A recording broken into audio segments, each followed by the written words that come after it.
I really hate using the microphone, but I'm going to pull that issue. So, first of all, allow me to introduce myself. I'm Cronin, Executive Director. I welcome everyone online and everyone who's here in person. It is truly a privilege to be part of the green community, and I'm so very proud of the work we've done since I arrived in September 2021. Obviously, we would also like to thank our board. This is the first in a series of site-based Q&A sessions. So we're just going to start making voice tonight. So we're looking forward to a good conversation and a good sharing of our long-term vision for green. And we had the format tonight is going to be pretty basic. I'm going to give a brief presentation on the overview of what green is and how we're structured. And then we're going to answer the questions that were provided ahead of time online. And then once all those questions have been answered, we'll shut down the hybrid version of this and then have a conversation with stakeholders in the school in person.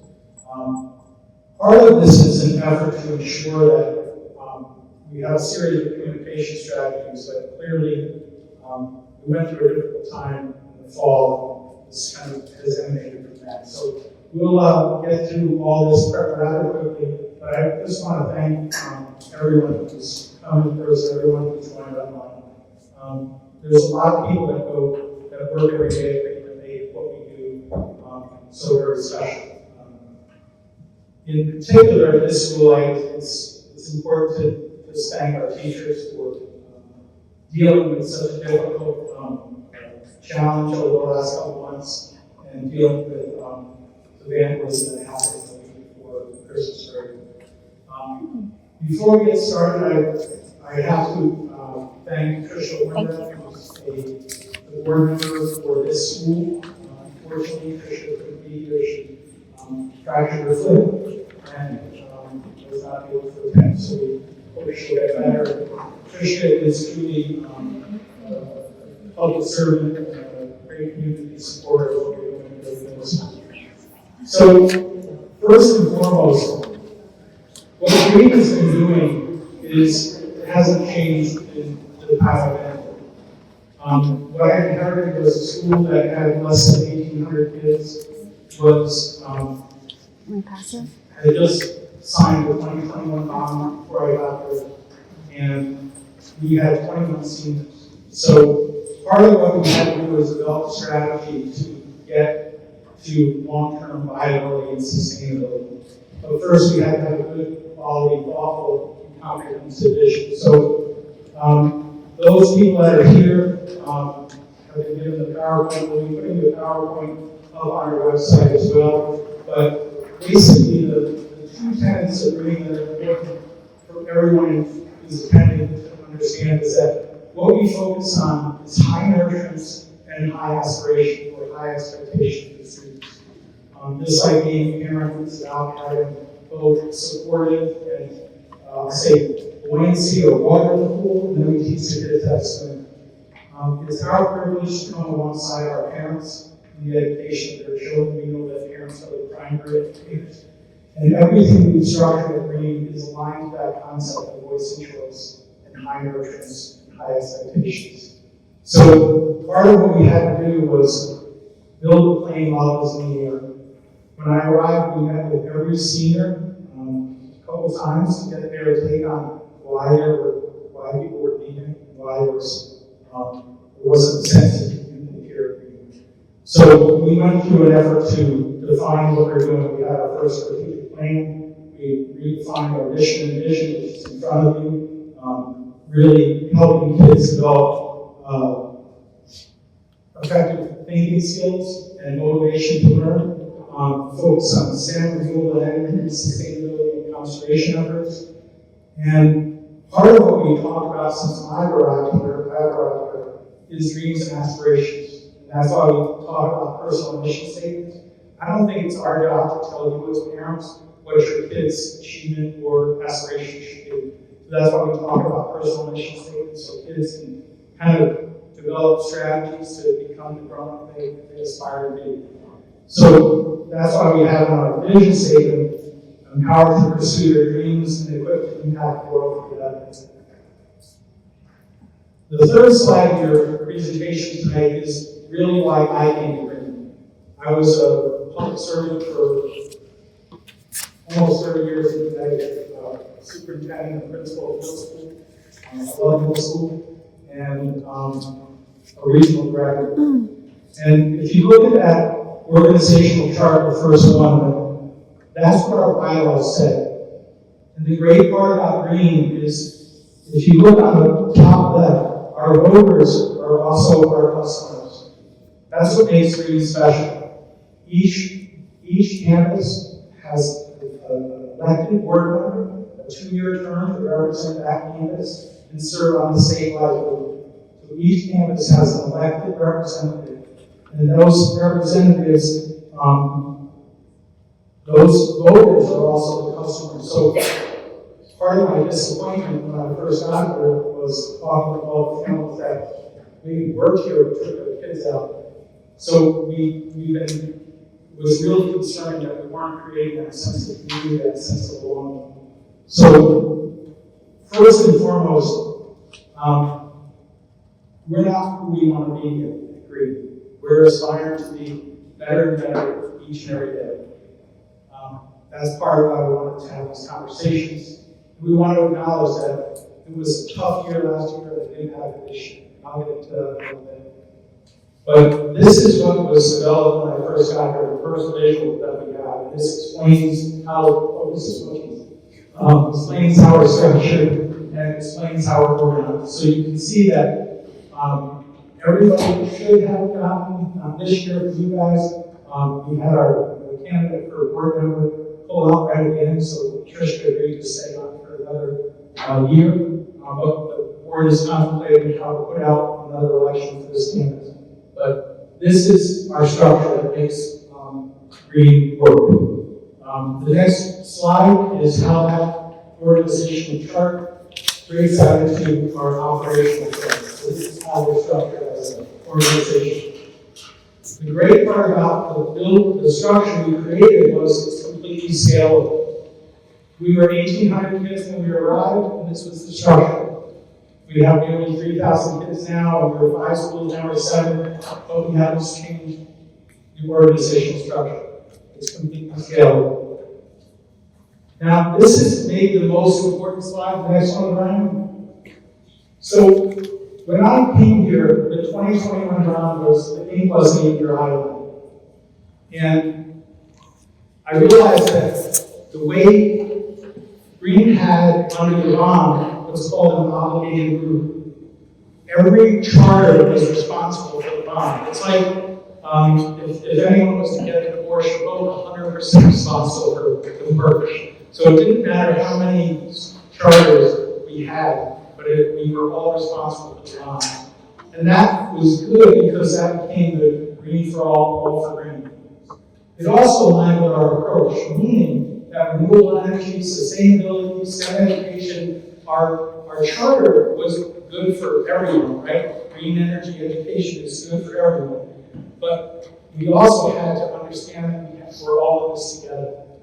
There was a lot of effort in the last few years to build a sense of community in the greater Green, like all the campuses. When I arrived, there was a lot of concern over, well, should we close that campus or that campus? And that still is going on a bit. But we really can't.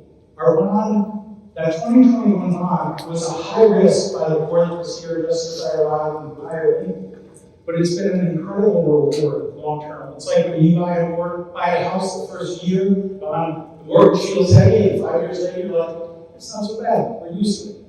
So what they did is they had a $18 million bond, and I think only 2 campuses are owned under that. And they bought the site out of our high school where Ms. Camargo was the principal. They bought that building, and that's a $50 million bond. They took it from a 5%, and I don't want to get into this in too detail, but I really want everyone to understand why it's so wise what the board did. They then bought a $50 million bond, and they extended the term to 35 years and 20. And if you ever have 30 or more versus 15, The lower rate is when it's short term.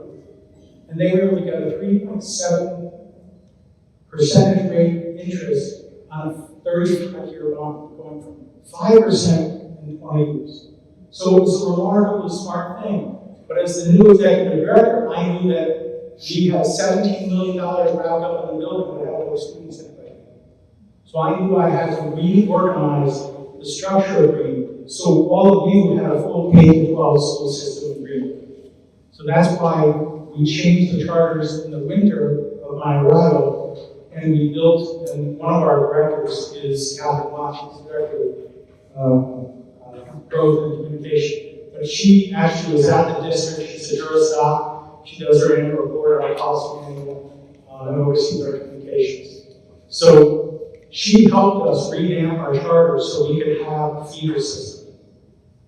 The other thing we did is we worked with the district to make sure that once you were agreeing, you could move to each of the schools. You got priority.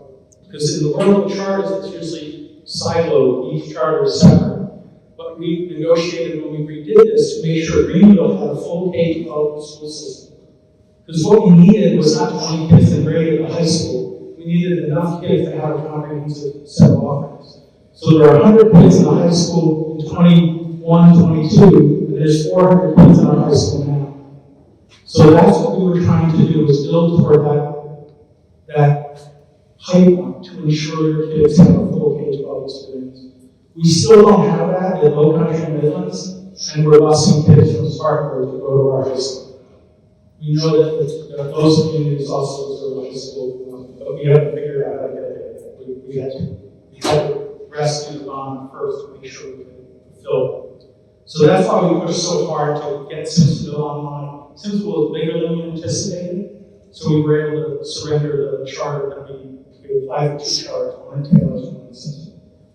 So I wanted everyone to see this visual to understand that these operating schools all are responsible for those bonds and leases.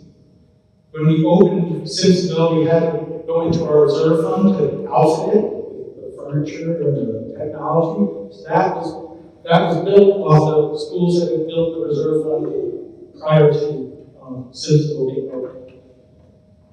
And even last year, Simpsonville didn't have enough students yet, so we were helping them that first year. But Simpsonville is an amazing school, and it's been very successful in Highway Side. So there was a huge wait list there, so it has been a very good success. It will help serve and help renew and restore our reserve fund that we had to expand to get it open. Have we got my slide? Okay, so in front of you are 3 slides in a row. What green is about is, I think there's 17 sustainability goals that are from the UN. I think it was about 2015, 2016.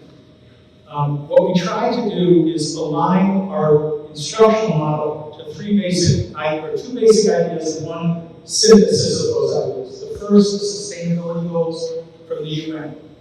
And if you're familiar with this process, they went through. They developed these as a group to determine what would be ways to teach people how to think and care for the world long term. And these 17 goals were developed. And this is really what was the basis for our charters. And that's why we do PLTW and STEM education. And that's why we have a one-on-one computing environment.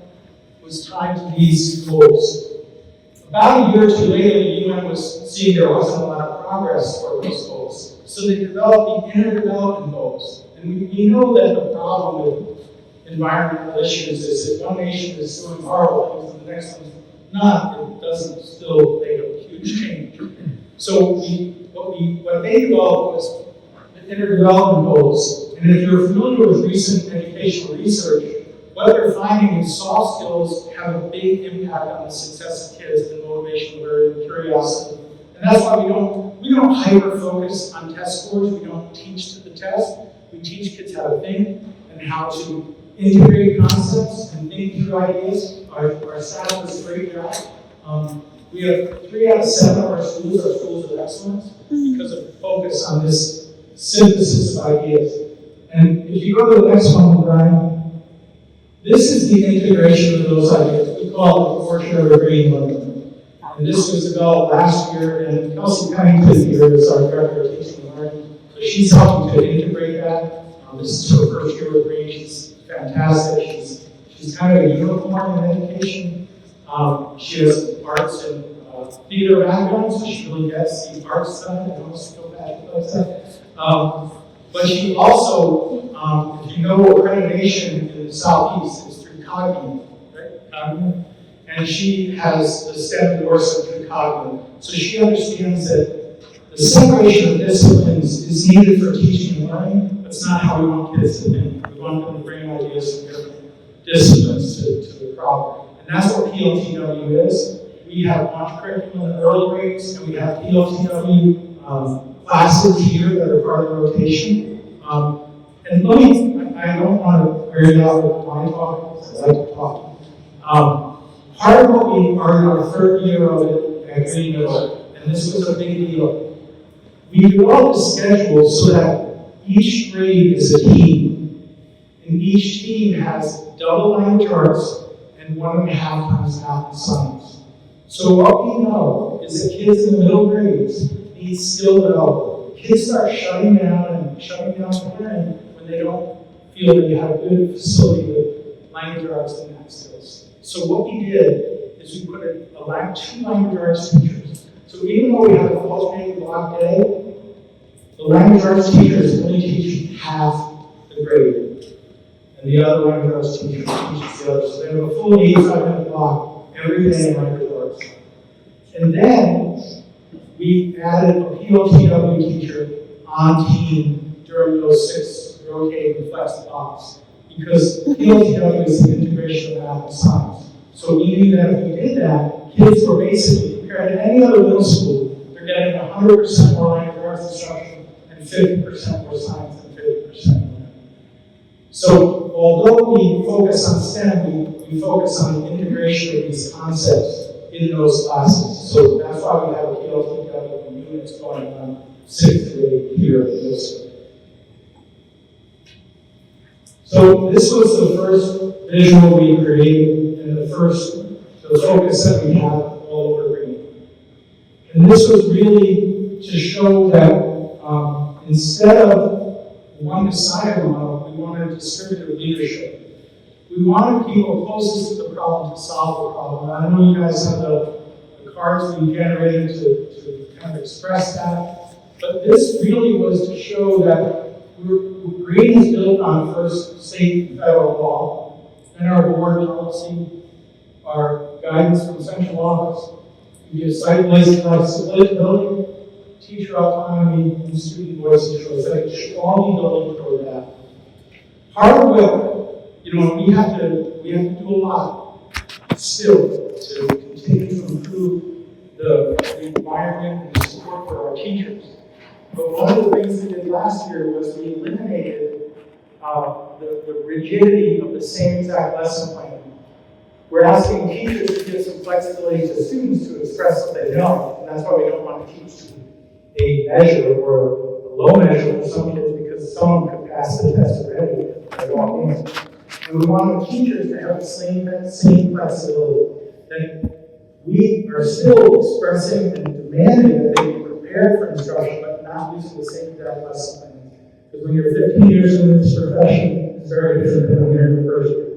So we wanted them to ensure they were prepared for instruction, but they could do it in the manner in which they can demonstrate that. We have lots of tools and lots of supports to support teachers in training, or tools to help them work more effectively. But we wanted teachers to have that professional practice.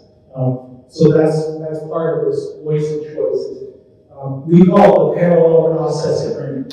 We try to ensure that we treat our staff, I treat our directors, we have others treat principals and school personnel. This is where we want to treat the teachers in turn to the kids. We can't ask teachers to be kind, but we're not kind and supportive to our teachers.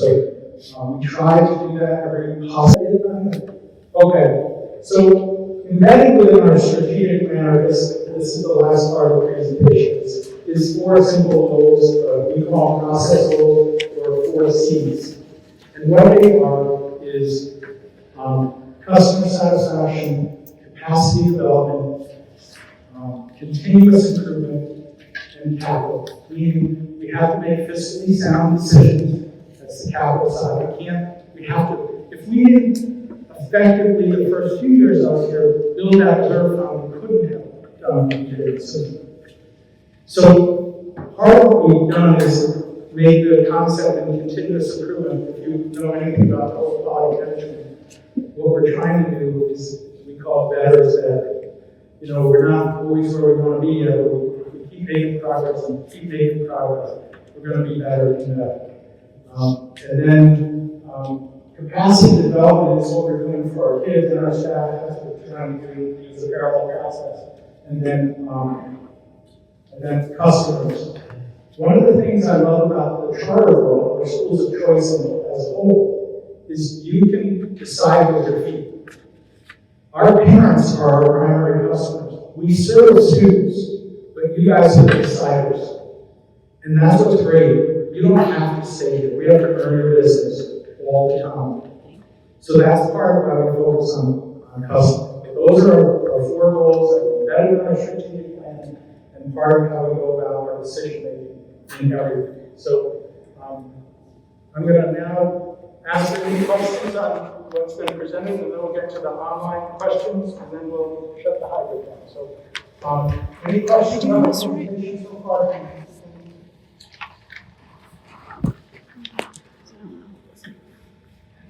I was wondering on the chart that shows the campuses, just to clarify, I know it has Greenville schools, and that would include elementary and middle. And that's a great catch. So if you notice, we have 7 schools, but only 6. You can go back to that real quick, right here. Right. So there's a mess on this one because that's a great segue to the questions around this school. So when this was all before I got here, but Greenville Schools is one charter, 2 campuses. So that's why it's written that way. We have to have, we do public audits of all our charters each year, and those are chunked in together. If you notice, and I'm going to segue us into the question about makeup bays and the problem of the weather and the construction over here, but part of what we worked with our district has been very supportive of finally getting to a place where we separate these schools from what's called in Power School a student identification, school identification. So we're working to secure that before the end of the year. They're working with the State Department. They've already got the blessing, but that's a big process through Power School. So that's why we were able to allow the elementary school to use their virtual days. If you remember last year, they had the incident with the skylights, and this school lost its remote days because of that. So when the storms were coming, we were like, this can't happen, it makes no sense. I said, there's no possible way I could explain that to parents that would make sense. That why would their remote days if the facility was fine? So they were okay with that. So that's why we were able to allow them to be remote recently. And I'm sorry you guys all had to be just no school, like the old-fashioned snow day. But I'm going to let Bobby handle the questions around makeup days and what he's done. Last month, our board approved the excuse of 3 days. By state law, a local board can request or can eliminate the requirement of 3 days. So we've already kind of done that step, but I'm going to let Bobby take over. You want to handle the question now? Yeah, that was a good start. When Tom asked for what's considered days 4, 5, and 6, 1, 2, and 3 we have to make up for the first 3. But 4, 5, and 6, Tom asked in January if those would be excused away. So when we have a board meeting next week, they will, of course, vote on amendments to approve minutes from that particular board meeting, and then I will send those minutes and the agenda to our district representative. What she'll do is she'll put those in front of their board, which they'll bless it and sign off on it, so those will be waived. Now, here's the next thing, and I'm going to make sure I don't miss anything here, because it gets a little complicated after that. 7, 8, and 9, we get the 9th day mark. So what happens with that is after their board signs off on everything, and they've already been in contact with the state, she has a contact there, it will then go to the state for state review. So far, they've not honored those days for folks. The request. The request. So what we'll be doing is a couple of things here. We don't want to hit that 10th day. We don't want another day. No days.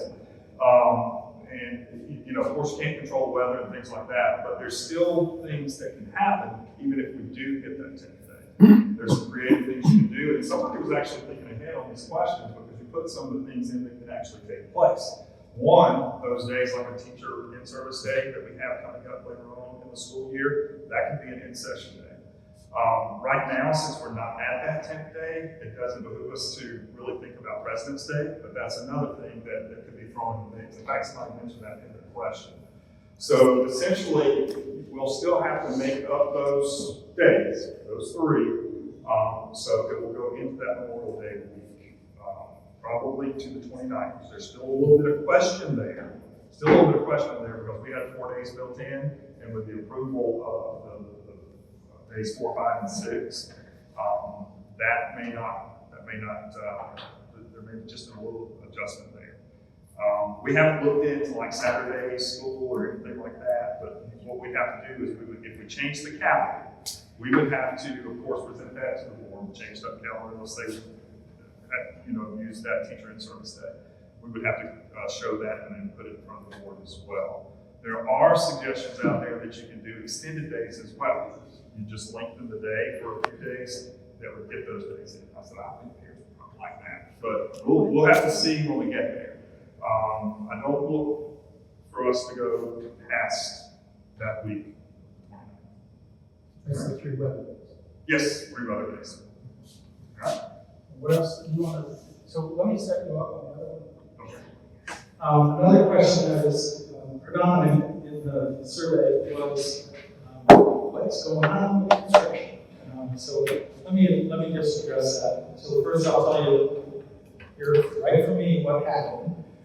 The Saturday before the last week before the holiday, we had juveniles, Jimmy Adore, and run up to the 2nd floor. They really didn't damage much, but they pulled the eyewash station shower thing and started splashing out, and they ran.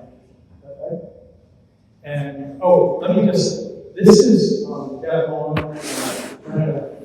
He's going to help on this if there's any questions. But Jeff Long he was a major, second in command at the city of Greenville. He oversees all the SROs and all for Greenville. 27 year veteran of the city of Greenville. An amazing police officer, investigator, and leader. I met him about 3 years ago. A parent introduced us because he handled all the security at the well, and we just started connecting. So I think it was about a year and a half later, we presented statewide at for the Charter Alliance on how you approach safety and security. I have presented nationally twice at the School Safety Alliance, and we worked together to develop training for all the charter schools. And it was about then I said, when are you going to retire? It would be great if you could join us. So last fall, we created a position, did an interview process, and he won the job. Unfortunately, he's like, well, I'm not ready to retire. I said, well, you tell me when your start date is, but here's your job. So he was hired, I think, in November, and started in April. I think that's right. And he's just a tremendous, he tells the truth, he's thorough, he does his job, he's created a great liaison with all the campuses and all the law enforcement agencies across the state. And when that Saturday happened, he was quick on the job. He and the SRO here had worked together previously, and within a week they had to arrest me. But when the water shower poured, it poured 300 gallons, 20 gallons a minute for 15 minutes before it did an automatic shut-off. So when we arrived, I think we came in Sunday to look at it, and it was the whole floor, the top floor, all but one classroom were saved or destroyed. The floors were. And all the ceiling tiles and a lot of sheetrock in the back corner where that came through were destroyed. Some of you walked through already, some of the staff here still trying to get their stuff out of there. So obviously it was difficult. It took a while to get the claim approved. It was right before the holiday. We did get the claim approved, I think, between the holidays. It was a catastrophic loss, meaning it was over $100,000 loss. So they had to get a different assessor in. And it was approved, but then it was who we write the check out to. And that slide up there about our 2021, our bond structure was very confusing to the insurance company. It took 2 or 3 weeks to get our lawyers with the insurance company as to who do we write the check out to. So that was a complex thing. It took far longer than we expected. And that was the principal reason for the delay. The check was issued in the last week of January, right before the first storm, and we got it today.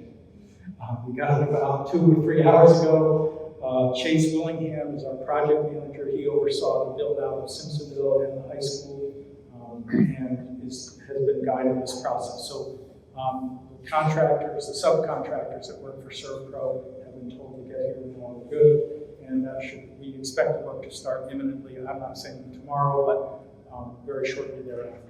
And that's why the teachers have put up with and the students have put up with a very difficult and crowded instructional day because of losing that.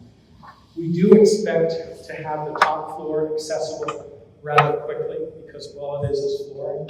And I know this is a weird blessing and all that. If you were to walk around some of the schools that were here when I arrived, you'd see some really poor building materials, almost residential, not commercial. You walk through Simpsonville High School, we built it with commercial stuff, and we did it for far less because we took care of them. We made sure it went to the school. So if you look at Low Country, the build out there is like $150 a square foot. They don't have nearly the quality of building materials or deliverables we have at the high school in Simpsonville, which we did 3 or 4 years later for $94 a square foot. And if you know anything about building, that's a remarkable price commercially.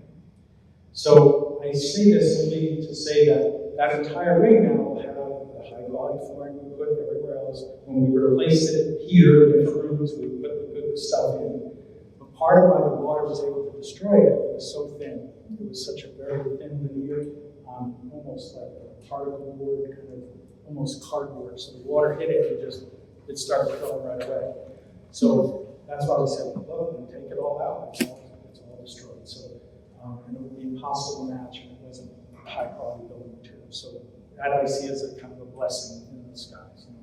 We wouldn't have replaced it like we're doing now, but at least it was helpful. So did I miss anything on that? No, you did a great job.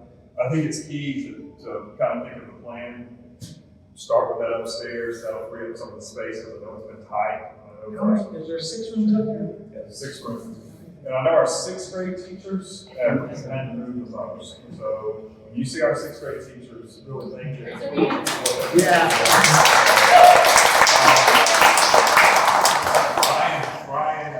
Brian was actually kind of on point Sunday afternoon after we found out about it. And then when we were able to get back in, kind of assess what we had, it took a couple of days for us to be able to figure out, okay, where do we move this new there's a little tightness to it. And I think there's been some adjustments here or there. But again, really like to commend those 6th grade students and those 6th grade teachers, especially because we get to have conversations and look, it's tough enough. It's tough enough day-to-day being a teacher. And I have those students, by the way. So. I do think we should acknowledge Mr. White.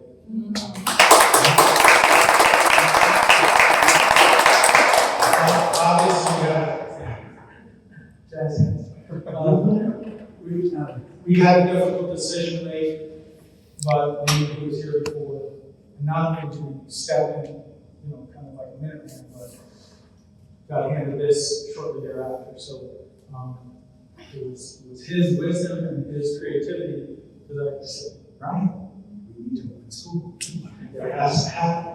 And he found a way, and the staff kind of followed that lead, and it was kind of remarkable. So I know it's been difficult, and I know,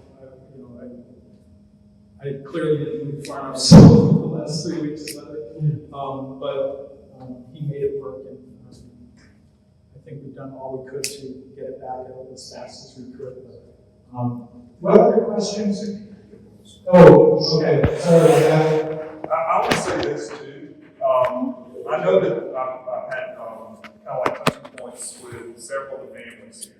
I can't thank you enough for saying, hey, we come and roll up our sleeves. What can we do? What can we do? Hey, give me a hammer. You know, I would love to be able to do that, but unfortunately, you got to make sure that it's put back in properly. You got to have some licensed folks in here doing it.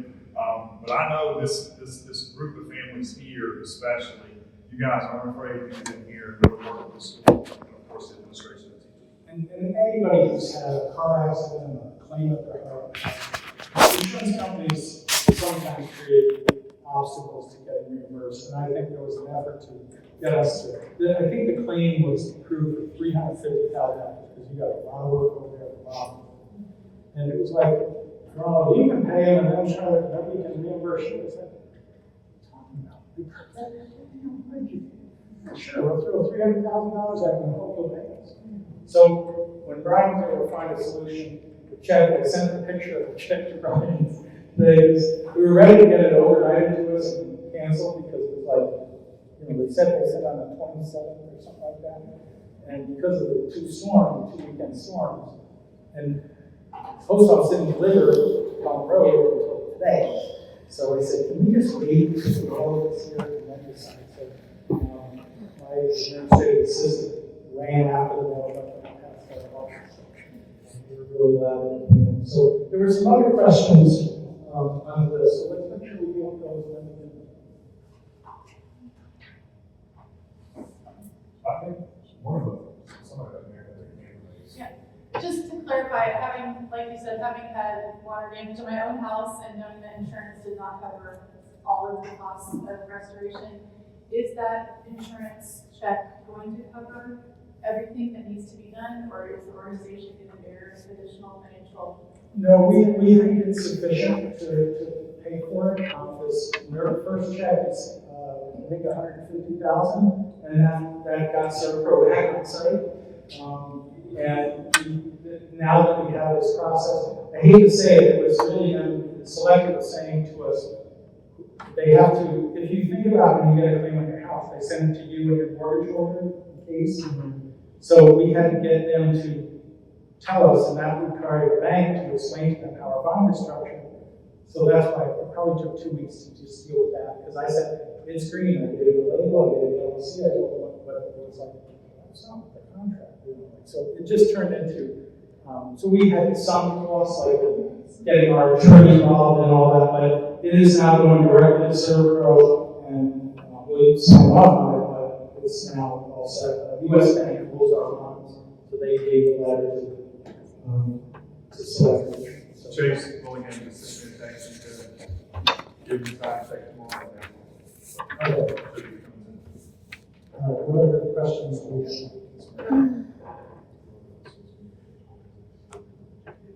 So let me address, the bigger concern and kind of what we had to do in the fall, right? We had a reduction force, and I've communicated a couple of times about that.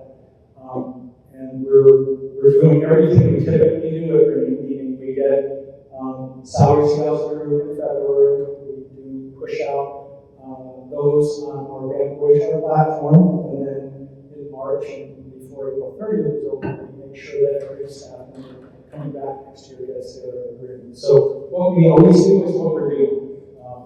And we also will be reinstating or rebooting the retirement that we paused the last 6 months of the fiscal year. So what we did, why we did that was I couldn't lose any more staff. So I figured suspending 6 months was better than losing more staff. So that was an administrative project that I made to ensure that we meet two things about the bond. One is days cash on hand. We show about 45 days cash on hand, which for us, I think it's about $100,000 a day. We're nearly a $40 million operation, so that requires us to have money. So we're going to be fine with that, but we also have a line of credit. But the most important thing about the bond is what's called debt service coverage ratio. And this is a lesson I learned in the last 3 years of Green. So our bond payment is about $3.2 million. So when they say 1.1 times is the bond covenant, it's called. So that means we need to make annually 1.1 times that. I think it's 3.2, I'm pretty sure it's 3.2. So that's why we need to make sure that we land the plane every year at 1.1 times. Last year we ended up at 1.28, which is barely making it, but strong enough. And most of who owns our bond is Vanguard, and they also issued the bond for purchasing Spartanburg. I'll be glad to answer questions on that. But basically, when we had the Copper Advisors with our finance team, they said, Tom, this is what we need to do. Because here's the thing. In public sector, we have annual audits, public audits, and every year has to stand on its own. So it doesn't matter if we exceeded last year, had a bumper crowd this year, every year has to stand on its own. So we expect this month to have our personnel committee push out those intent returns to our staff, give them the dates and the percent of the retirement, and here's next year's salary scales. What Green has tried to do since my role, and I'll just be blunt about this, there were significant disparities in compensation. The best I can say. People in the same job area with 10 to 50% more revenue, more salary. And it was unethical and it was unfair. So part of what we did is we tried to get everybody agreeing to be at 95% or more of a teacher in a county school. So we now have a competitive wage and a fair wage internally. Everybody's calculation of their salary is put on that salary scale, and there's no negotiating. Because we can't have disparity in compensation. I'm not someone that's going to cut deals or defend bad behavior. I'm not going to wink at somebody. I mean, Jeff got hired recently, so that's what your salary is. It's like, well, what about this? That's the salary. Because we have to look at incumbents and figure out where to fit. And I'm not going to try to win over somebody and then hurt our incumbents who are on that salary scale. So Green does a very consistent job of doing that. Ultimately, I know some of the concerns have been in the last couple months, it's issues of trust. And I can tell you this, I'm trustworthy, I've been consistent, the message here at Green has been the same since day one. Bobby's been next to me the whole time.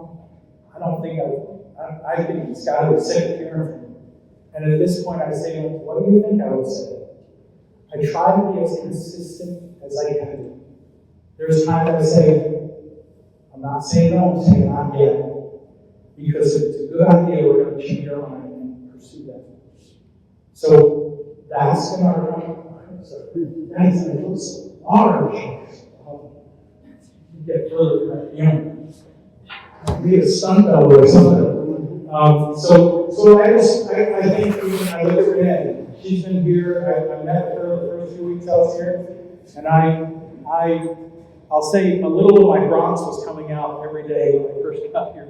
There's some vernacular that was bubbling under my breath a lot. But Renee's wisdom and insight, and I'm thrilled that she stayed with us and has been such a solid part. I was just saying to Bobby, or to Brian in the department, I said, Renee's really your assistant principal, you know that, right? Check with principal cuts, and then if you still need help, I'll step in. But I've tried to earn the trust of the people that were doing really good work when I run. We had a great storefront, but there was not any organizational structure, no consistency. There were deals being made all over the place. So I remedied that, and getting through 24, 25 was my fear when I got here. I knew that ESSER funding was going away. I knew that the bond for the high school, 17 million of the 50, was hitting 24, 25 because we got 2 years to not have to pay that in the bond. And then I only had 100 kids. So I knew that if I could survive getting the school open and getting more kids in the pipeline by 24, 25, it would be okay. There's no build-out plan. There's no new school plan. It's all going to be about quality improvements. Taking what we're doing and making it better and better. There's going to be a slight expansion in Simpsonville because now we're adding a new kindergarten, which makes it fully paid. We've got a small group of 8th graders this fall, but now we'll have a full grade rolling up. So there'll probably be 50, 60 more kids at that school. But generally, and that might happen. Oh, and I'm not talking about again? Okay. I got to stay in it. It just looks so large. All right, so that's really the issue around reductions we have made and what we're going to do to ensure that our quality staff stay around. I have built this, and we have built this to last a very long time. There has not been a single decision we have made that has been made to expedite anything. I can't tell you how many times I've said it's simple, it's just not easy. We have to do the hard work to build it the right way in the long term. So that's why when I arrived, we had no policy manual. It was policy written with Florida. It was Florida. The predecessors just took it from Florida. So I was like, we don't have a policy manual. That's another lesson we have. We have to walk. She not only came from the district, but she's a jurist out. So we have quality handbooks tied to state law, policy manual tied to state law, and follow the policy. There are a few other questions I want to address, but I want to go back to, let's go back to the weather days for a minute. We've got the questions listed. We learn. That's a touchy subject. I can tell you last year, Tom mentioned what happened at elementary school. We all pitched a fit, as my grandmother used to say, to try to understand why. One was the two schools being together on the one charter. But each year, South Carolina Public Schools are able to access 5 e-learning days. And what you have to do is you have to write your plan and have that turned in at the beginning of each year. You cannot have any past those. We tried again this year to see if we could actually come in and have yours forgiven. That was I was pretty much told no as soon as the question was asked. The only way that the elementary was able to do it this year is, I guess, pitching a fit a little bit more, actually really working closely with the district. They did a really good job. Emily Baker did it, the district working with us and fighting hard to say, hey, let's see what we can do about getting the charter split. So I did want to come back around and tell you that. There's another question under here, but I got to tell you about cuts. It's just not cuts. So I'm the weather guy. So everybody fusses at me because I'm the one that has to making these decisions. That has to make the decision. Yeah. I do want to tell you there is a lot that goes into it. It's not just leaning on Greenville County. It's not. It's not just leaning on Spartanburg 6, although we do follow closely what they do. But we also think about our high schoolers on the road. We think about families that could be in the northern part of the state, Spartanburg. So I do want you to know that it is, I get pretty much text from the 2 or 3 days before this one's going to hit until when cuts, plays do it on the day and says, hey, so so I love that though. And I love that Tom Rollins cuts up the post. She does do a lot of good things, including pulling jokes on me in the middle of the day. There was a question about when will we have parent-teacher conferences that fell under the goals. One thing I want to say about goals is we are a STEM school. We are. Are we getting better at being what we say we are? Yeah, incrementally. One of the things that I had to do when I first came in was take a look at the original charter because we had a renewal for the Greenville charter. And what we had to do from that is I'm reading through it, I'm like, I don't see a lot of this going on in the schools. The elementary school had a good bit, there's a tad bit here, but this was one of the schools that over the last 2 years now, we've tried to get a middle school model to where kids could access PLTW in the Gateway program in more classes, so they would have more of a foundational piece when they got to high school. Because when we first started surveying kids in high school, they didn't take PLTW. The TW classes are hard. They're hard at high school level. So we did work with administration here to create more opportunities for students, not only gateway-wise, to be able to experience on the middle school level, but down at our Charleston school, it was piloted K through 5 to make it part of a cross-curricular approach to where supplementally they are putting it in kindergarten classrooms, first, second, third, fourth, and fifth. It's called the launch program. Are we all the way there yet? Nope. I can tell you Kelsey's come in very swiftly working with the principal down in Charleston to not only let's replicate that on up to the state, but to get more and more of our K through 5 teachers trained in launch PLTW. So more to come on that. The parent-teacher conferences, they should be happening. They should be happening. Now, I'll put out another survey soon to see what's going to happen this next semester. Typically what we do is building level administrators have some autonomy on how those are held. I expect teachers to be reaching out to parents, not just bad reports, good ones too. Good ones too. Same thing with administrators. Typically, if I have to meet with a parent, first thing I'll ask is, have you talked to your building administrator? And on those cards that you guys have, there's like this, okay, if I've spoken to this person, who do I need to get to next? And if I can't find the answer after you've met with your building administrator, we find it as a team, right?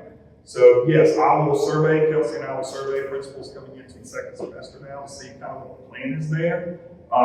It's different at the different levels too. High school a little different, middle school a little different, and then elementary is a whole lot different. Parents are really still, kind of involved in K through 5. There's a series of questions about school safety, so I want to address that as a whole. We talked about it a little bit. I'll let Jeff step in and share what he's doing. But when I arrived, I remember the first one I was here, I was told to expel a child for looking at something inappropriate on their phone. So I said, well, do we have a firewall? Do we have a protected network? No. I said, well, then that's our problem. So what we have now is a very robust system of filters and a BART system that alerts school administrators and put on those Chromebooks, and that's done like last night or the night before, right? They were responding to something that it gets notified that the school principal and body gets along. You get them too. So we make sure that in every way we can, because schools don't really have walls anymore with these Chromebooks. Like the old thinking was when they were with you, they were your problem. With us, it's our problem, right? But this Chromebook stuff, they call it cyberbullying, they call it from the presence. I remember one summer I had a student just sending us screenshots of everything their friends were saying online, and it was all summer. So that's what we're trying to do here, Green, to be so vigilant about keeping our kids safe. We know that we try to create high-quality relationships. As I put in my letter, you can carry an appropriate relationship with our students so we can gain critical information from your students. Every child, every adult goes through a time of struggle, their faces in their hands, they're struggling with something, and we want to make sure that we don't miss that. And even on the behavior side, if there's a problem, meaning a kid is not really able to function in a regular education setting, in regular, typical public school, everything is. There are ways we respond to those as well. I'm not just going to push someone out if I think there's a safety concern. So we work closely, even if we don't think they come back to our school, to ensure that we know they're safe. So there are a lot of things we do. We behind the scenes to make sure that student they can't stay with us, but we know that they're okay when they've been checked out and they've got the support. Because I'm not going to be that place where was he before he came here and what's the problem? We got to make sure we protect all kids in all schools. So that brings me to two things we're not going to talk about. There's a process for 504 and IEPs. All you have to do is call another meeting. It's that simple. An IEP is only as good as the last meeting. So if you're not feeling, we go down the line. We have an amazing director of special services, and I don't lose. All you have to do is reach out and you'll get the response. And we can just call you and make sure you're getting what you need. Last winter, we developed a scheduling rubric to make sure that throughout our schools, we have an approach to scheduling. And what we're talking about is scheduling the most impacted kids first. Scheduling the school can be really complex and really dynamic. We're talking about logistics at a very high level. 400 kids running around 8 different places at different times with so many lunch breaks. So we try to make sure we schedule our kids with the most difficult managing that first, and then we build from there. That ensures two things. First, we meet IEP and 504 demands, but also we create a school that's empathetic. We don't schedule everyone else first, and then the kids that have the hardest time, we just plug them in. We drive our support staff crazy, and we don't do a good job teaching kids that need some flexibility. So that's embedded within our scheduling rubric, and that's really, we started it for the first time this year, and that's now we were talking about, and Brian is now looking at that for this school, for next year. But we're trying to make sure that we do all we can to help kids reach their potential for their dreams and aspirations, their motivation. But Jeff, could you just talk about the safety things you've been doing at our schools? I don't like hearing myself echo on the microphone. So my name is Jeff Long. I know you've heard the intro. Retired police major from Greenville Police. And when I say this, I'm addressing all the schools, not just this school. I was brought on in the middle of last year. I had to figure out my way just through three. Just visited the schools, some of the properties I was familiar with, some I was not. I got to know the staff, spoke to some principals. And so as I basically observed and listened, if anyone had any issues, I could, they would communicate them and I would take a look at it. My title is coordinator. So I coordinate with others and to get the job done, whatever that may be. So one of the biggest things was the state is pushing SROs. About half of three schools did not have SROs. So luckily, I had the networking ability to contact each agency that we had a green charter school in and started working that problem. We now have 100% SROs. North Charleston's grant was approved, and luckily for them, the precinct's right in the parking lot.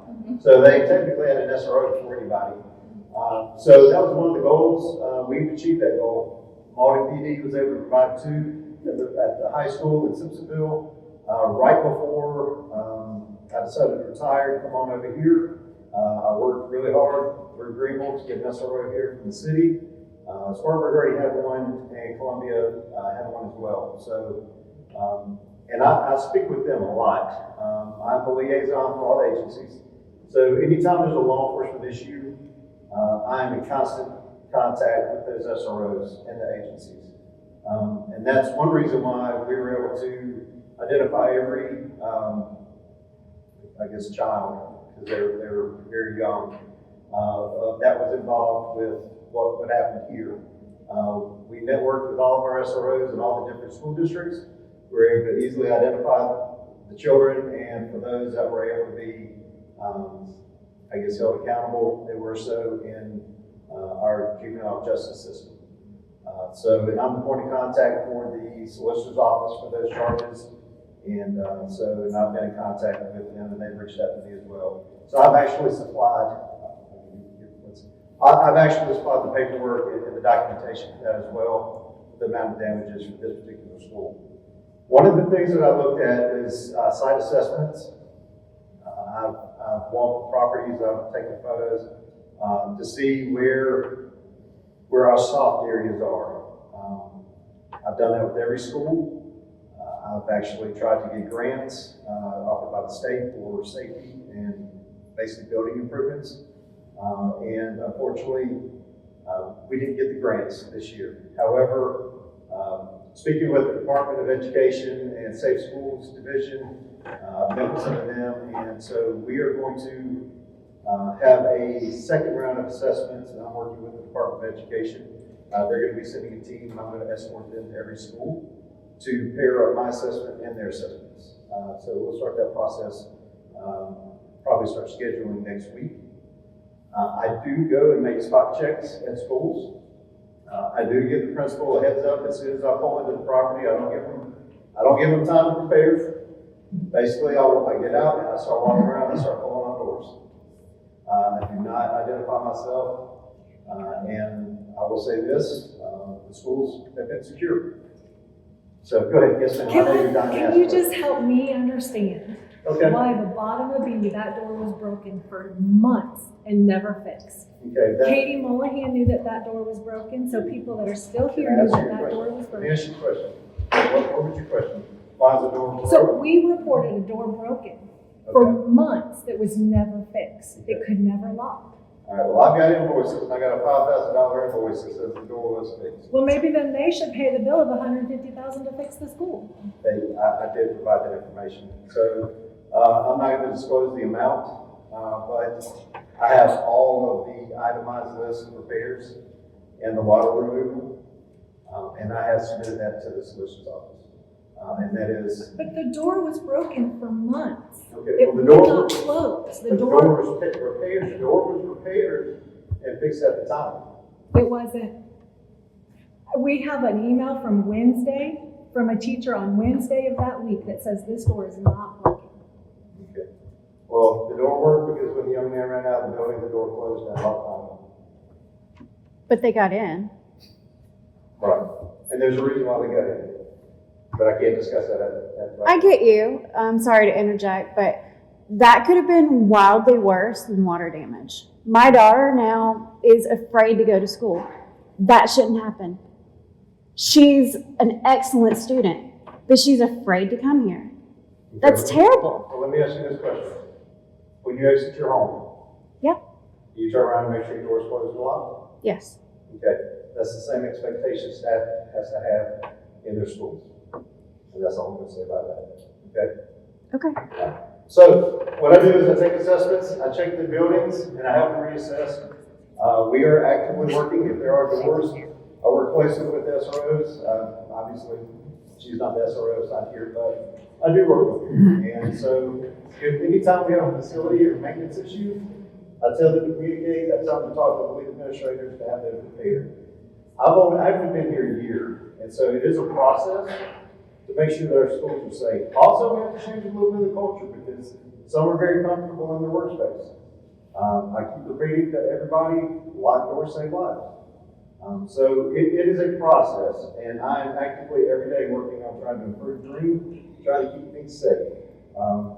So if there are any issues, and I've said this before, I can easily be reached out to and contacted. Please feel free. If there's any concerns or if you see anything, please let me know. I'm available anytime. So just reach out, send me an email, say, hey, this is what I know, this is what I see. My child is concerned. This is the concern I have, and I will be more than happy to follow up and look into that. So I know for the sake of time, I'm going to step away and let him get back on because I know there's questions to be answered. But just want to touch base with you. It is a process. So Yeah, I'm going to address the process. And, you know, like I talked about, I have a filtered or firewall internet. A lot of these buildings have old hardware, and this is was not built as a school. You know, right? So if you notice, we removed a lot of the trees. We put the wooden fencing around it to make it more it safe. We make incremental progress all the time. And we're going to get to a place where Jeff even pulls some kids during drills to see if does Ryan know who we have. Are we doing a good job of that? So it's all about mitigating risk all the time. So, and obviously the most important bit, yes, well, I think about even in the front office here, I think it was 2 years ago we created vestibules at every school. So there was another secondary entrance to come in. Because so many times you could just walk in and get right in the middle of the school. So that was an effort we've done at every school now. We have a vestibule. So these are just incremental steps, but it is about culture. You sometimes see teachers putting little chunks in the doors because I got to run up to my car. I don't want to go back around to the front, or I'm just going to run out and get lunch. We have to keep everyone vigilant about it. That's what he does around campus. So please reach out to him. The last thing to mention, I think that's on the Q&A, and then we'll shut down hybrid and just talk together, is the Q&As themselves. This is not a one and done, this is not an episode, it's part of a process. For 4.5 years, I've met with anyone who's wanted to meet with me. Each director has done the same, all our principals do the same. You have in front of you the cards to say, here, this is how we'll go about talking. I really want to solve the problem with the people closest to the problem. My job is to deal with the things that are ends of one or unique or kind of complex and we've never heard that before. These directors, these principals, we meet bi-weekly together as a group. We meet weekly with the directors. We are making progress every year. When you think about, I probably scared a parent last night. I was at Ingles off of Stallings. And I'm going in my car, and there's this green sweatshirt, just like this young man has on. And I knocked on the window, and I said, cool shirt. If you remember, we didn't have a logo, we didn't have an identity, we didn't have athletics. All of these things were part of what those seniors told me about how to make a great school. We all know it as educators about that sense of belonging, that identity. And it's not perfect yet, but I remember talking to Miss Camargo when I first got here. She was out doing cheerleading practice, and this was a high school, 7th grade upper campus. I said, we have cheerleaders? And she goes, yeah. I said, what do you cheer for? Well, we have no sports. I was like, well, we have cheerleaders, huh? Okay. So that was, by the end of my first year, we were opening the high school, and we were in the athletic league as a tight. Now we're in our second year. Last year, our boys competed for the state championship in soccer. We have 40 countries at Green. We're an international public school. So I know we're not where we want to be. But the progress is steady and the progress is consistent. And I assure you, what we just talked about today is what we've been talking about internally. That's why we've gotten the recognition. That's why Lane Ryan reached out to us. And I just say that this is not a one and done. If you want to meet, you want to talk further, you want us to learn what your kid's experience is, we're extremely valuable to a good argument. We want kids to feel safe, we want kids to feel connected. But there's a way to be professional, a way to talk about things that show dignity to all people involved. So this is just a small step. Ryan is completely available to anyone, any of the staff, any of his families. Mr. Rollins can help me on that. And if there's a curriculum question, Kelsey can. We just want this to keep getting better. But what we can't do is we can't trash our school publicly. We can't hurt our reputation. It's, and I don't mean to sound like the Bronx kid that I am, but you don't air your dirty laundry. If you're upset over something, try to solve it. You use that kind of means. I've been in this game a long time. I didn't know I was going to be a teacher until I was, let me shut this down. All right, so I think, oh goodness, so is that far away? All right, so Bobby, are we done with the hybrid questions? I think some of these questions were from the folks here in the building. Okay, so Melissa, I'm going to ask you to thank everyone, or tell everyone here, thank you for joining us for the hybrid. Please reach out to your school principal, your teacher, or Mr. Rollins if you have any questions. you guys meet throughout either of those. And we thank you for joining us, and So does we'll this mean be we don't doing get to these talk all now? over the state for the next 3 weeks. Thank you to the people that came and presented with me, and we'd like to talk with me further. So thank you all on the You guys are staying with us. Brian, you want Yeah. It's time I want to address. Oh, no, this is a little more intimate now, so. There's a couple of the questions on here that even over the last, I would say, few days, that around curriculum and being able to order supplies that came to Kelsey and my attention. There are some things that I went back and I kind of took a look at, because Tom and I are always about, hey, did we miss something here? There's been no freeze on instructional supplies. Sometimes it's not gotten to us. The process is, and I'm just going to speak openly and freely about this because I'm very passionate about it, because I'm a big believer that teachers need to and better have supplies in their classroom. There's been holdups on ordering playwrights and playbills that I battled for a very long time, that was approved a long time ago. But as we transitioned, fully with copper, there was a lot of things that they had to kind of sort through. They got the playbill. Because I'm telling you what, anyway, I'll hold it back on that. I'm going to speak passionately about this, because when I have parents come to me and they say, well, or wait a minute, even especially our related arts teachers in the arts programs that say, well, we haven't been able to get this and we haven't been able to get that. The first thing I do is I check our approval system.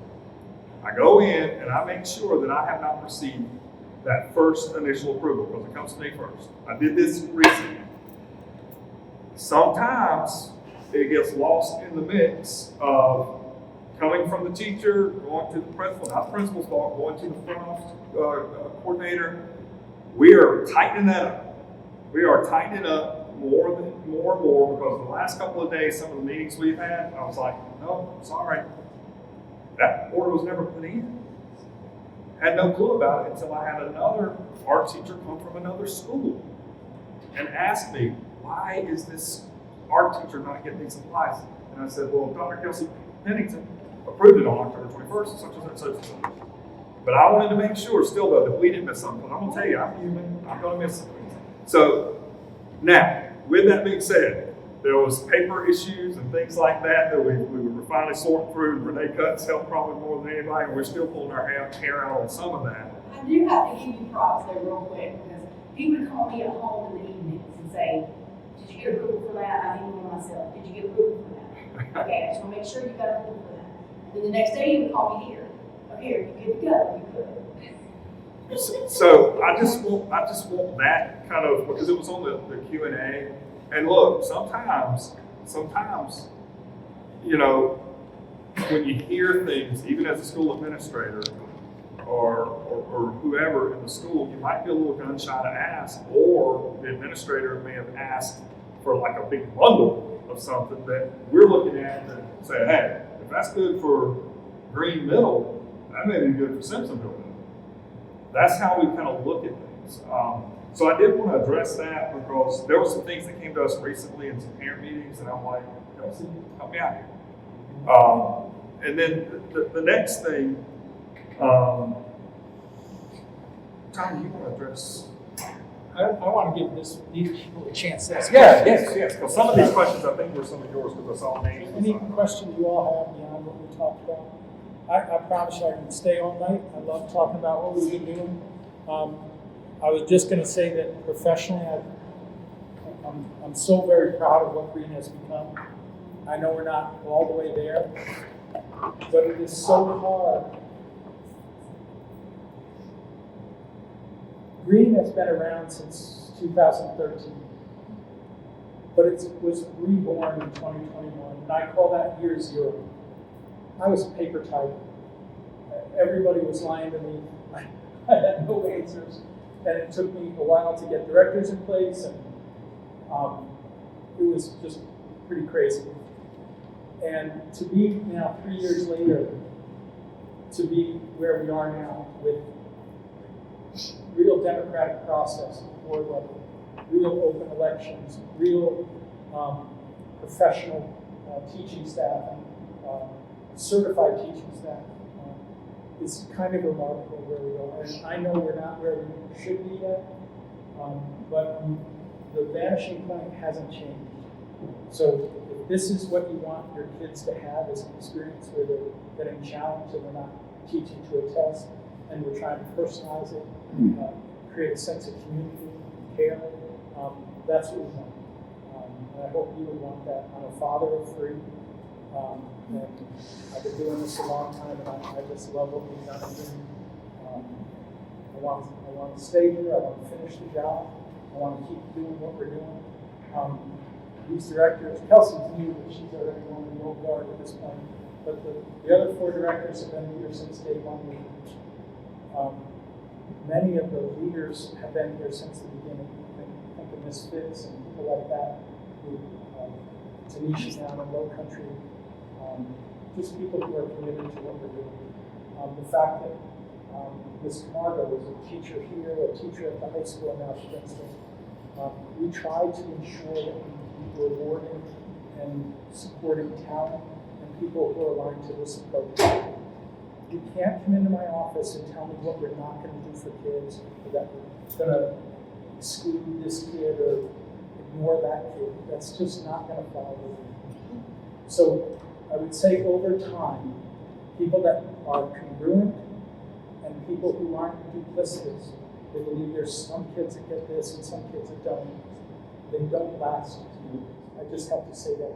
Last spring, only 14 of 340 so staff we did not bring back last spring. Because in April we decided we were going to bring back. And that's an at-will state. I'm coming from years of working with unions. There are some benefits of that. It's not all good though. So we have the flexibility to reissue terms to staff. And we want to keep people, I look around this room, people who love kids and love what they're doing.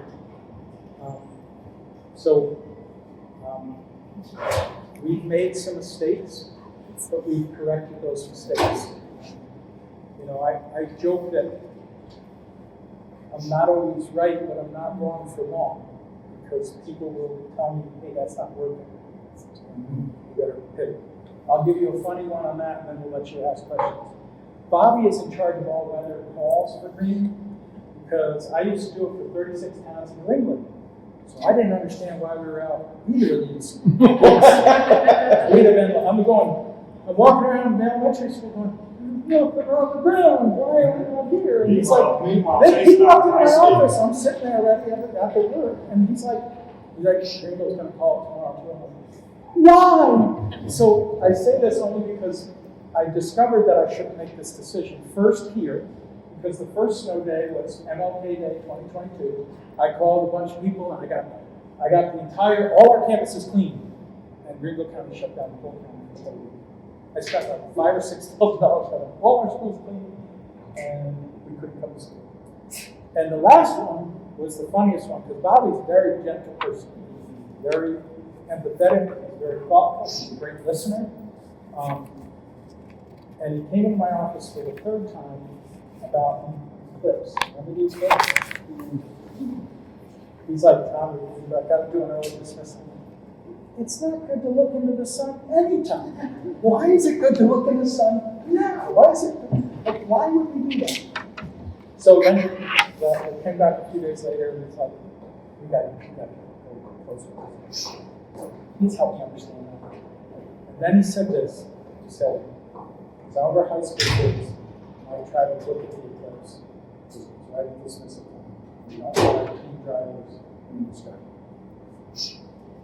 Because everyone else is closing early. I said, okay, go ahead and do it. And it was after that I said, we need to be in charge of this. Because in New England, we used to say, we go out.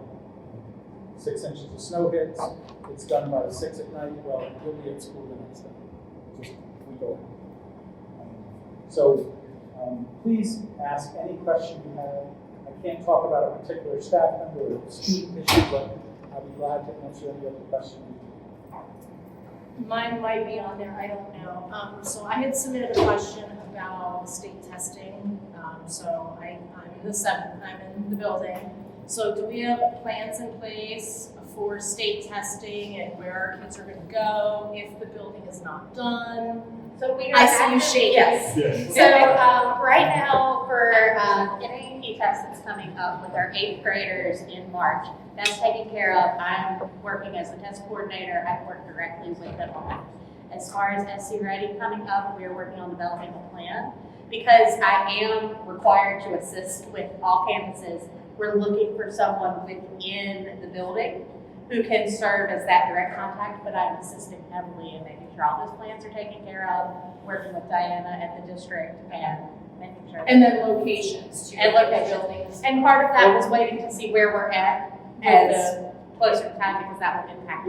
We expect that top floor to be done very soon, as soon as the contractors get here. Obviously, Servpro had to call and say, okay, you know, they plan to get here as soon as we can. So that, they're coming to pick up the check tomorrow, and we're in full mode. So I expect the top floor to kind of easel out of that, and then, you know, sheet rock and some other stuff.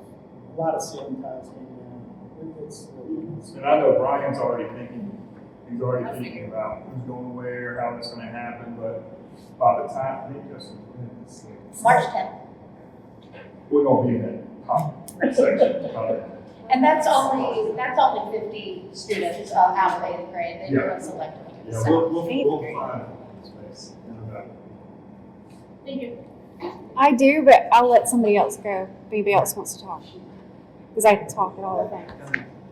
Okay, so, oh, yeah, you go first. This is another thing I want you to know. If you want to meet, or you need a call, or you need our emails, you know, if there's something you want to talk about, you don't want to talk in front of everyone, please. Okay. Okay, go ahead. I just didn't follow you on the 1 through 3 and 4 through 6 and 7 through 9. I was at the meeting. I understand they forgave 3 days, and so there were 6 other days that were. Well, what happens is, right? once those 5 key learning days are done, those first, when you start with 1 day that you're out and you don't have any learning, 2 and 3, essentially that's what Tom was able to, you have to make up at least the number of makeup days you have. Now, we technically have 4. This is where it could get a little, this is what Susan Marford, our power school person, is working on. We actually have 4 built-in makeup days. So we've got to figure out what happens there. So it could be that we stop on the 28th, if they don't force us to do that. Or when we get to that 4, 5, 6, that's when Tom has to go to the board and say, all right, we're not going to make up any more past 3. So will you approve us to have those ready?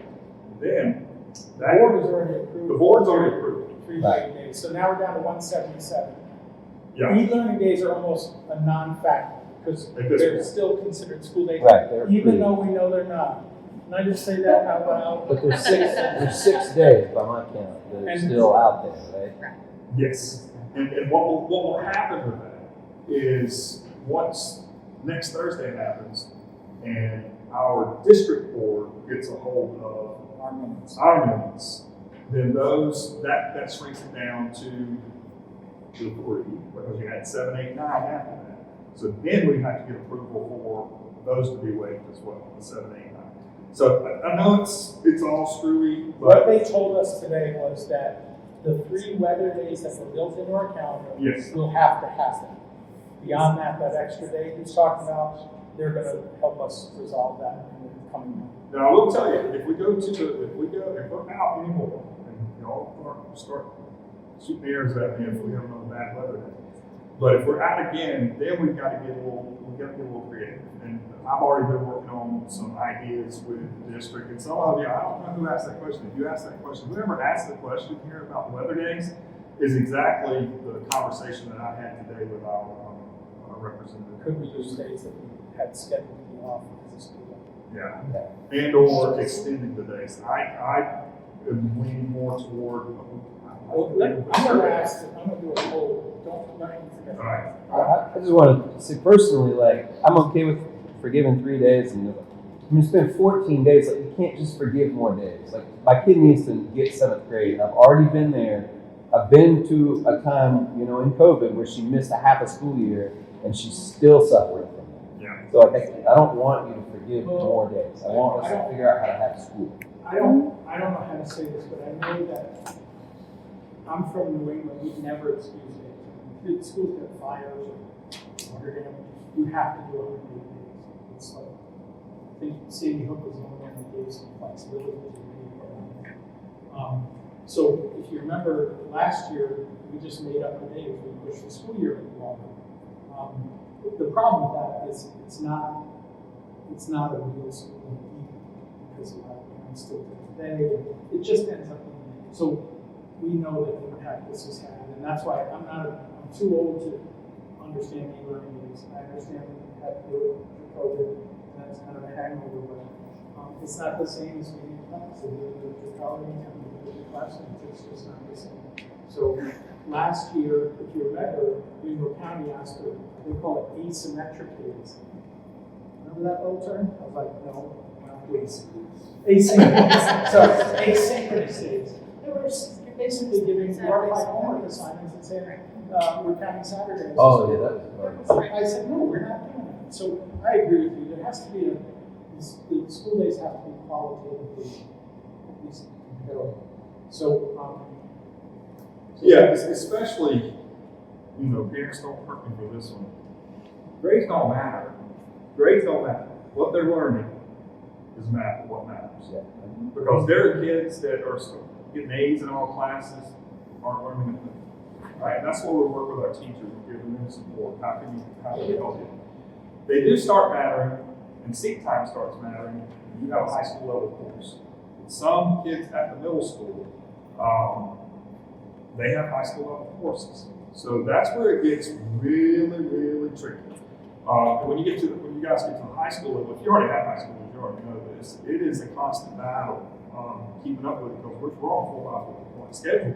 You get to that 5th day, you already pretty much you're getting in trouble there. So you might start serving seat time. So that's another thing about it too. Is foundationally though, even for elementary kids, they need to be in school.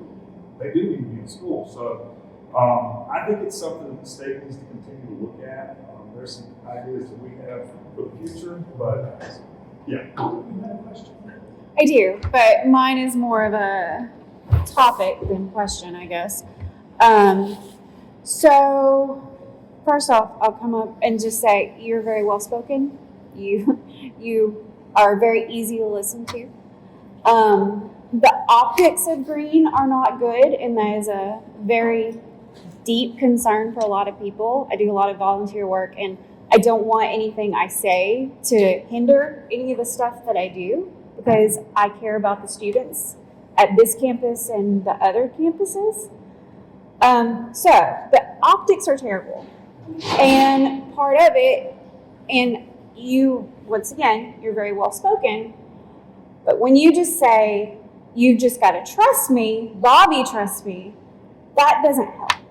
I mean, it should not, there needs to be, I think, I'm going to just speak for myself and for the random anonymous people that I talk to because I care about people. A lot of us are very concerned over, do we go back here next year? Even if we put in our intent to return. Because optics at other campuses have come off bad. It makes us think, what about our kids? Optics with the door is bad. But then we love our teachers. All of you guys and the ones that aren't here, like everything you showed us right there in that slide of like what green does, that's why we're here. Like, we get it. The school, like that diagram here of what to escalate to, we have, I'm saying we, like me, the eternal we, but I have no trouble with any of the teachers. The teachers are great. The principal, the last principal was great. So far I've worked with him, he's great. That's none of our, like, I have no problem with that. I do find it very frustrating and conflicting that if people want to know that there's a board meeting going on here or anywhere, I literally have to walk the car line and tell people to do it or that it's happening or that, that there's anything as far as like a PTA meeting or any kind of thing that goes on, there's no way for anyone to know. And so there's that, because us as parents, something really optically bad, like losing all of our teachers, or me having to call in favors, can you guys bring copy paper because we don't have any, that looks really bad. But I have to literally try to round up volunteers to come help because it looks bad. So there's a lot that I hear you when you say, trust me, but there needs to be a way of like, a lot of us can be understanding as far as like, okay, there's financial problems. Well, show us what the financial problems are, so help us understand so that we are not drawing our own conclusions. And I don't know what, I mean, I'm like, give the benefit of a doubt of how can we fix this or what can we, I teach speech and debate as well. I love those kids. They're not even my kids. I want to teach speech and debate next year. I want to be able to have my daughter here next year. I really, really want that. But I gotta say, if we have a mass turnover of teachers because they feel like they're possibly gonna, mid-year, not gonna have a job. I understand you said you're gonna give them intent to return or whatever. Is that binding? Does that guarantee them a job for the year next year? Like, that's what I'm saying.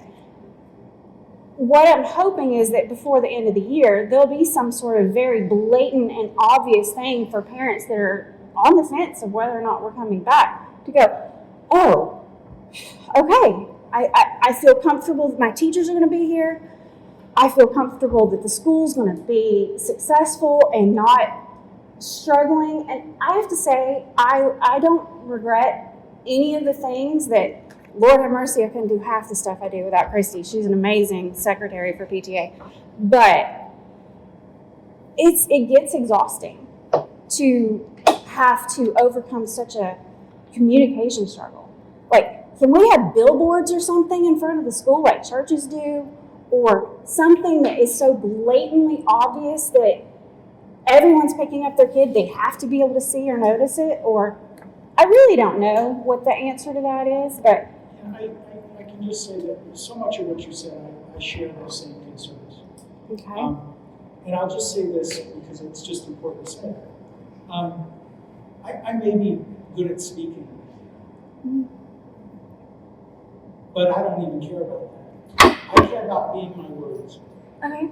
So what you're experiencing with quality teachers and the support, the intimacy that we create here, is part of the vision we've had since I arrived.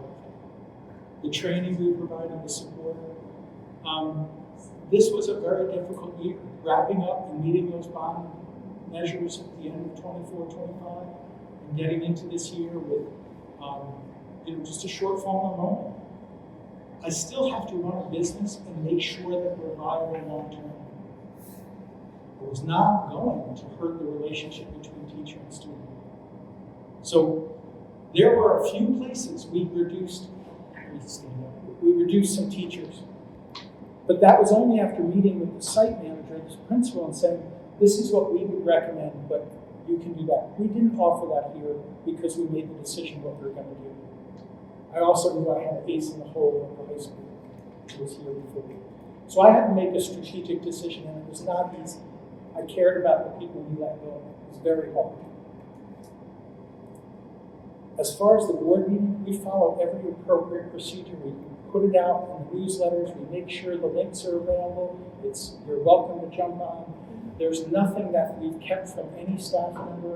There's nothing. It took some, the transition with copper, took some. That's what Bobby was alluding to. But, we're hoping that some of the noise starts to slow down a bit and let us have the usual conversations we have all the time with our staff. They're not gonna get a pay cut. They're gonna get the retirement reinstated. That'll be communicated. there's a lot of people that are still very happy here. But we gotta make sure, to your point, that we address the community concern. That's why I said this is just the beginning of a process.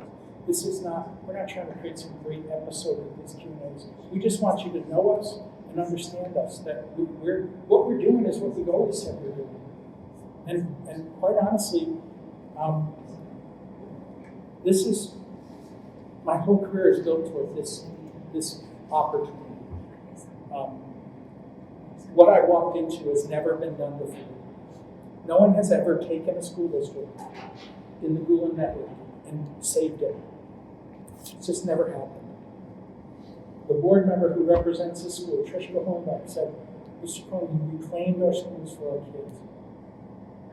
So we have a blind lottery, that's legal. So many, we had one board member who couldn't get in until we did the blind lottery. Because they were hand-picking kids, they were treating them like an applicant. So I'm not saying we're perfect yet, and I'm not telling you should trust me. I'm telling you I'm trustworthy. Whether you decide to or not is up to you.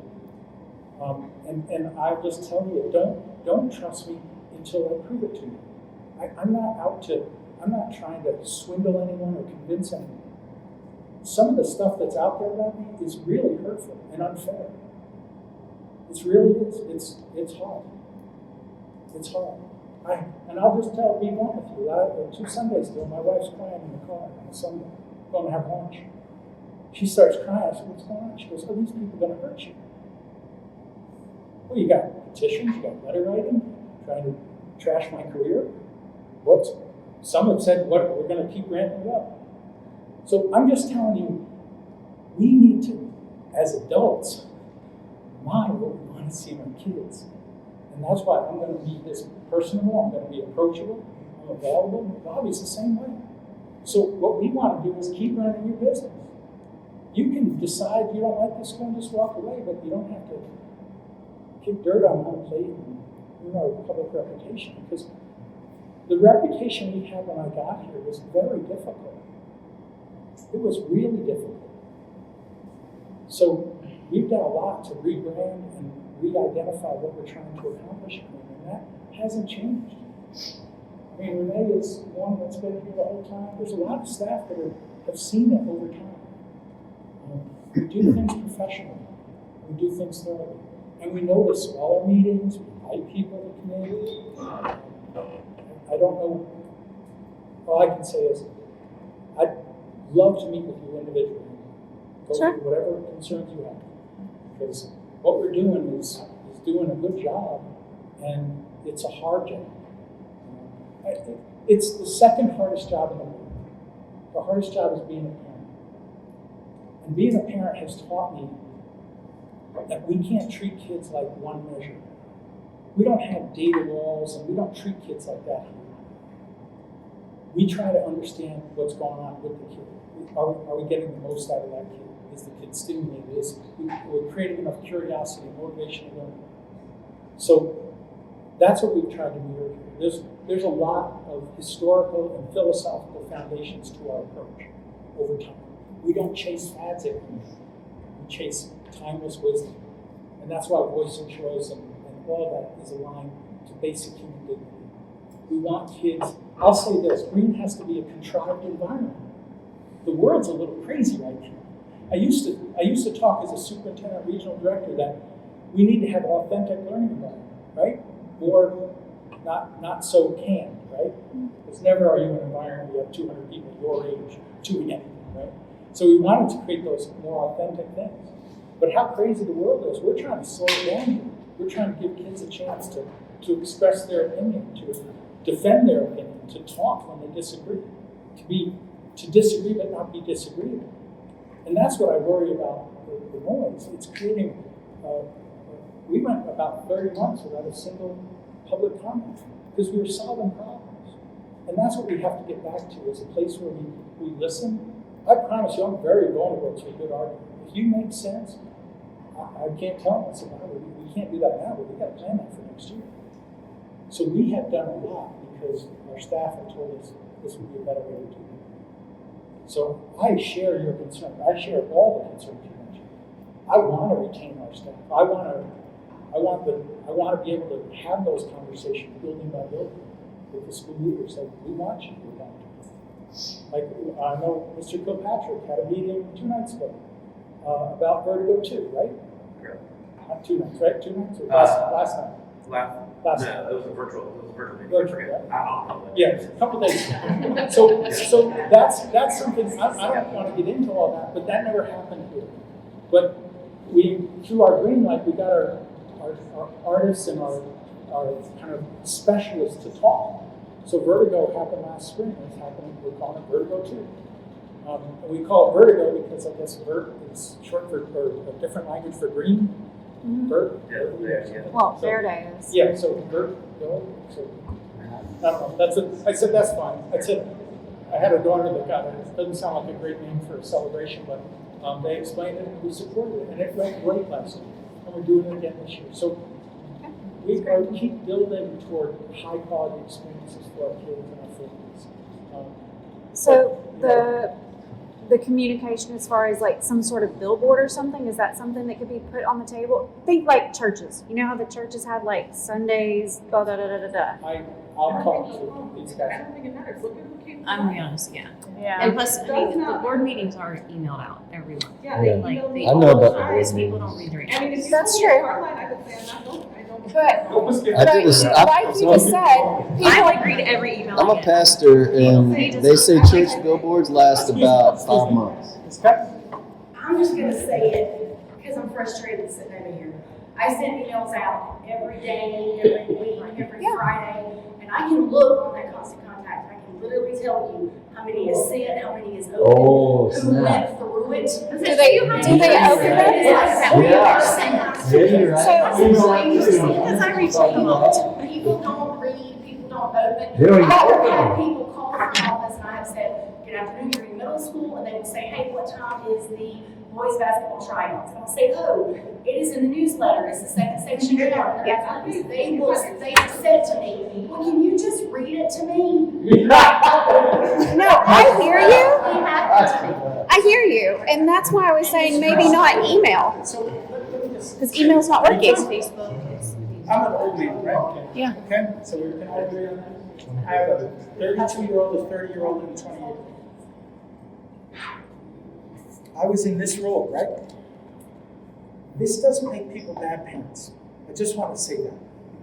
Showing up at meetings is, some parents, like I used to tell my kid, it's your job to determine what your schedule is and what you need to know. And even when they complain, I said, I'll be glad, because of what I do for a living. I said, I'll sit next to you if you'd like to tell the teacher what's been bothering me. And they'd go, no. I said, then handle it yourself. And, you know, like my son got in a fist fight. I said, okay, pay the consequence. And yeah, he's 10 years old, right? They were fine, sitting together at lunch a day later. But I just don't want to indict people that call or don't show up. I want to know. I do a lot of writing time. And it's what we're trying to do. fine, and don't get me wrong, that's what I'm paid to do, and it's fine. However, but I listen to you and your frustrations, and again, I understand it, I get it. Because I send these out, and I spend a lot of time sitting there formatting and doing this, and making it fit, making sure the link is Looks right. great. Then I'm on the phone with Catherine Watt, and I'm like, hey, did you get it? Did it open for you? I'm talking on my head, and I'm like, how does this look? Reread this, does it look right? And then you send it, and then it's like, did they call? Yeah. And I'm like, So people. we talk internally all the time about redundancy, right? So Bobby, so we try to make sure we don't say to a parent, well, it's in the newsletter. Well, it's in the newsletter, we put it here, it's on the website, it's in this, we put a flyer out. So I know it's, in the world of the information age, there's a lot of misinformation. And there's a lot of, where is it? So we're in a conservation school district, and I still make my secretary, could you please print that so I can make edits? I can't read it unless I'm doing it. So we have to, I just want us to not indict parents that either don't show up or, because I'll just say this, it's very different parenting K1, 2, 6, 7, 8, and then like, by the time my kids are in high school, I'm like, you know, good luck with that. You know, so it depends on how you want to parent, is all I'm saying. I don't want to indict people that, may might True. not see that. And if y'all got it, as a parent, if you've got an idea, you're like, well, hey, maybe this, I've even tried to change colors, like I just. Renee, we used to have to write boards on the outside, and I turned it upside down. This gentleman. Well, so, my wife said I gotta go home, but I just want to say that what I've heard tonight is just what I needed to hear, and I really appreciate you being here. My daughter attended 3 middle schools in 6th grade. She's here, she wants to come to school, she likes being here, she loves her teachers, and I'm very grateful for the school and for everything that y'all are doing. Thank you very much. Thank you very much. Thanks, Mr. Goldstein. Thank you. You had a question? Thing about her, so I met with Bobby, obviously. But I talked to him, and especially with the whole building B thing, and you know, you're worried about the noise that's going on. The noise started not by green parents, it was other people in the community posting stuff, and then people were asking other people, what's this, what's that, what's that? So in those situations, or in the building situation, when parents aren't being updated, those rumors are just gonna keep growing and keep growing. I mean, I talked to him about, you know, a situation where my kids are hearing this and they're hearing that, and then I'm like, I don't know, you know? And so I think in those situations, the more communication, better. And then if parents come to you and say, well, I didn't know about it, you can say, well, we sent an email on this date, you know, like. Or update the website. Well, and that's, The they talked about that at a board meeting, like, our website is so sad. When we first started here, well, before we started here, I was on the website probably once a week, reading stuff. And sometime last year, like, everything seemed to be wiped out. Most information, like all the staff information, the contact information for staff members, all the sports information. There was a new sports website created, but it literally, at least the last time I checked it, it had never been updated. So, I mean, I'm so grateful for Stephanie and Ms. Cutts because they answer my bazillion questions every week. You're right about the website. And we did an audit 2 months ago, and Catherine Watt is now taking over the website. She got training last week, and now she's meeting. She met with them yesterday. So we asked, so Brightco is our website provider. They're local. We did, do I tell them the whole story? No. So the website is kind of funny. I was extorted when I first came here, just straight up. We had done the candidate interviews, remember? The first election, right? And I got the videos from the candidate interviews, and I said, Mr. Ox, I said, let's put them on the website. Here's, I'm going to send them to you. I want you to post them. Comes back to me the next day. He says, the website provider, again, part of this network, we didn't pay them, so they're not going to do it. I said, why? So I said, go get Mr. Alcon. Come on in. I'm going to tell the story. I said, get in front of me. I said, why don't we go check if we paid it? They come back. This is my director of finance. We don't know if we paid it. So they're not going to do it. So I used a little Bronx on them. I said, okay, find out what they want and come back to me. They wanted $29,000 where they wouldn't put the website up. And they said we owed it from the past. We had no way to prove that we did or didn't. So I said, okay, this is what you do. And I'm not going to use the French I used that day.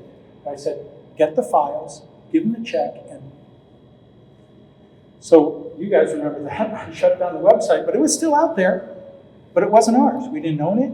So I did an RFP. I got bids, and we had a great parent, the Suttons, Jen Sutton, who's over at Brightco, and they won the bid. It took us 4 to 6 months. We had to do everything through email, and we had to buy our website domain and all that. So it wasn't until the summer of 2022 that we even started. So it needed an overhaul because we had to rebrand the whole thing. They helped us decide on our logo and everything. And that was a process to own our identity. So now we do. And it was probably last fall, probably about 4 or 5 months ago, I said, it's looking dated, it's looking stale. So I asked them to do an audit, and lo and behold, the stuff around the website came up. But that audit, there was a lot of good in the audit, but there were a lot of the things you're pointing out. It didn't look fresh, it wasn't updated regular enough. So Catherine has taken that over now, and you should see a change in that coming up. But you're right, it didn't look good. But that's the process we went through, and now, like, the logo is ours, our identity's ours, our domain we own. One of the things that we've done, especially over the last few months, constant contact has been a constant headache for me. It kind of got passed over because it was passed through a few hands when we first got here. Ms. Cutts, Catherine Watt, me kind of on the outside saying, yep, sounds good, let's do this. That's kind of redundant too, and it kind of goes on and on and on and on and on and on. I get lost in the first 2 or 3 sentences. So some of the things that we kind of upgraded, we can send out SMS now. I think we're still trying to work the bugs out. I want one of those things, and we've looked at Power School Scheduler to where I can get on the phone when we're about to make these announcements for weather and things like that, or our social media folks can do the same kind of thing and put that throughout the network wherever we're getting at. So we had last year, we were looking at this program called Aptitude. It kind of fell short a little bit. I used it before at another school. It's real easy. You can do some of the same kind of things to it. So we're hearing you, especially about the communication aspect. I get frustrated. I should be able to click a few buttons on the website and not have to call and get things updated. That, to me, it should be like this. So Catherine Watt, I don't know if you guys have had interaction with her. I know the school folks have. She likes that kind of things too, that sort of thing too. So we're going to have a little, about a 4-person team. Ms. Cutts is going to help us out a little bit, Catherine, myself, and one other person to keep trying to fine tune that, because I know you get lost in the translation of that sometimes. But it's kind of what we had, so we're still trying to, it's very affordable too. That's the other piece to it, but again, reading those emails, I get your frustration. I get your frustration because people, we did have this conversation. People will make up, whatever stories, especially when they see the building sitting over there with no work being done. And then Brian's telling me, oh, my 6th grade teachers, we got to help them. We got to help them, 6th grade students.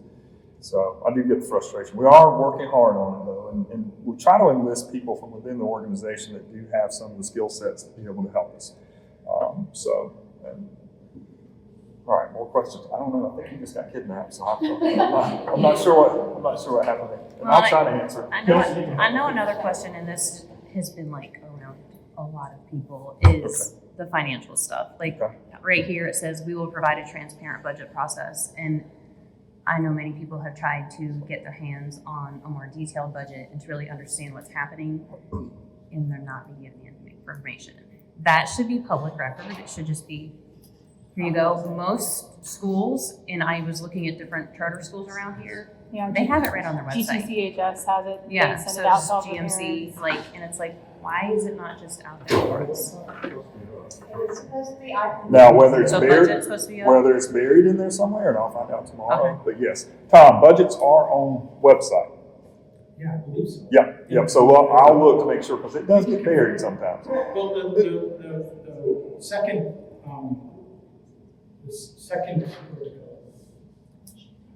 Balance sheet. no, the second quarter. Like, just about, she does all this. Is it a detailed budget or is it just a general budget? It's what the audited budget. Well, the audits are up from last year, but Right. also the second quarter summary from December 30th. We post our budget with the district every month, and then we just got the quarter done from December 30th.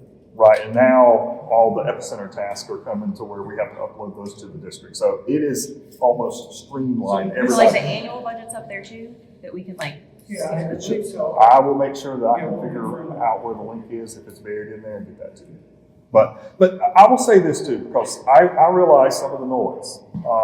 I can tell you some of the stuff that's being said out there, like one-page budgets and things like that, aren't necessarily true with what people have got. Tom's they're having too much fun back there. They're having way too much fun. But I will make sure all that stuff's supposed to be up there. And again, some of my frustration has been we don't have updated staff list on it. You should be, and there was a question about Google Classroom that somebody put, I don't know if it was in here or online.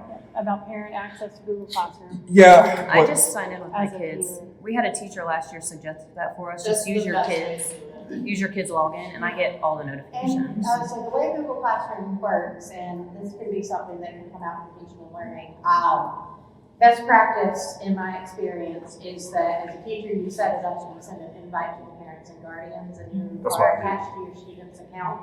So any class that your student enrolls in, you should receive an email for it. Now, I know sometimes That communication has never, so I'm a sixth grade parent. I have not received any communication that week.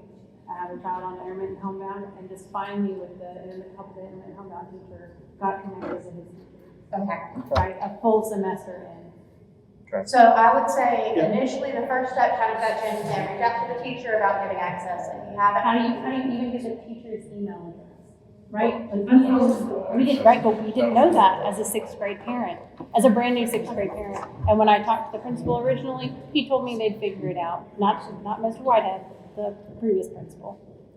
So that's a problem, right? We're new sixth graders are the pipeline, and you need that basic right. starting information. I'm right. We need that information. We haven't had parent-teacher conferences yet, right? We're all the way to February now. Well, that's a good piece of feedback, I feel, It is, absolutely. that we can work with the teacher teams and the administrators on.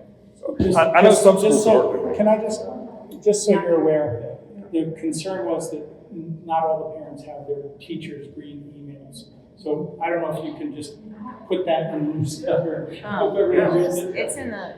Do you have Power School? I have Power School now. That we finally got that connected, and I have some education thanks to Miss Susanna Barber on how to use it. But none of that, right? None of that came from the teachers, right? Our administration to help teach the sixth grade parents how to get connected to the school. And there's nothing on the website that helps to tell us that. There's nothing in the parent handbook that helps us tell us that, right? That's excellent feedback and something that my team will be working on, obviously. Yeah, I would love to talk to you more. Yeah, please do. Now that I'm here. Yeah, I know, I had forgotten about that. I was just thinking there for a minute. Go ahead. Sorry. No, that's fine.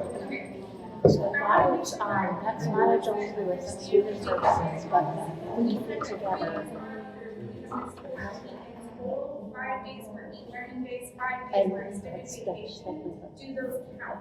The e-learning days don't count. Right, so If that makes sense. the extra vacation, does that count?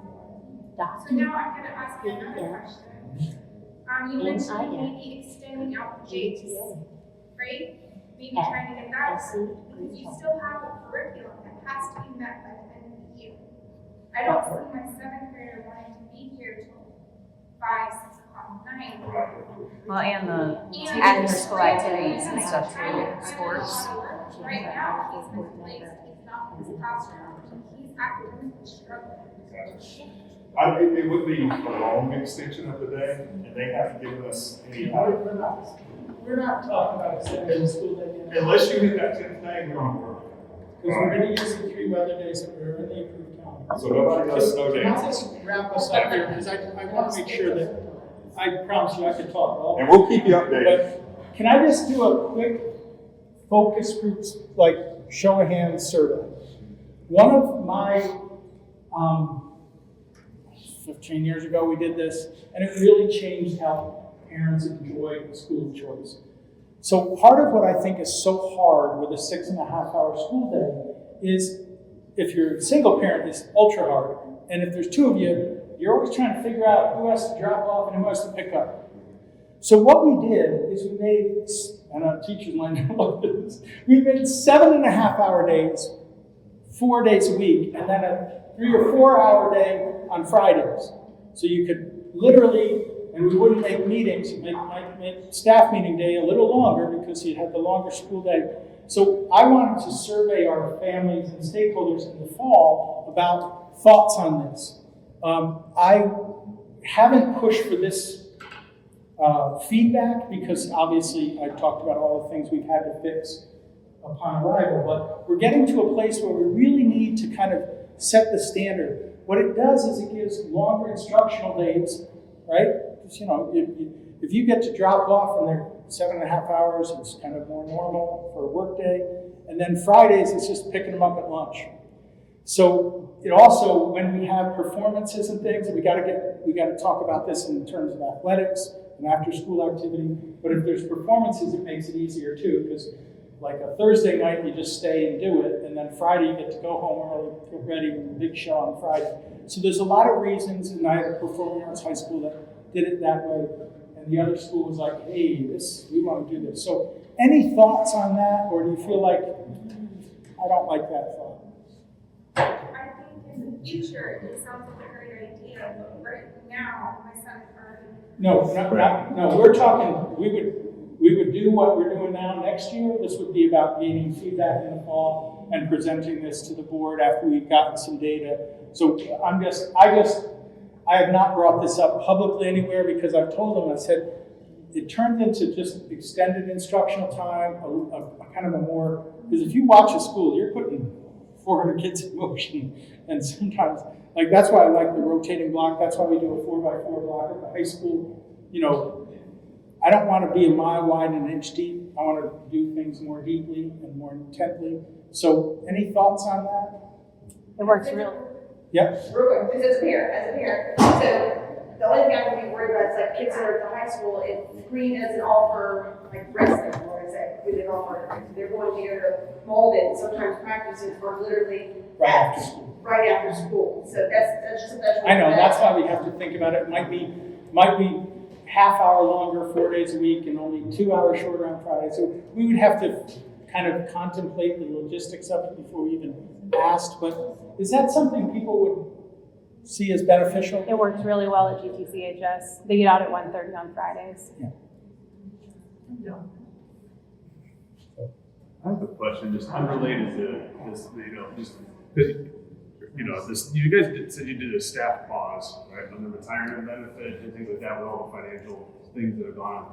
And this is a personal question for you guys. Would your skin in the game on that too? Mm-hmm. Okay, because when you say staff pause, I'm thinking all these wonderful teachers got their retirement, and you didn't say so every retirement pause, right? I'm not going to get into the other things we did at my level. Well, I know, I'm not asking about like specific people. I just want to know if you guys actually had skin in the game because everything you have said didn't include you in the words that you said. Okay. You know what I mean? That's good feedback. That's good. Because you said you did staff. I see. Yeah, I see. I'm sitting there like, we well, are. I mean, we are all staff. I think of it as a.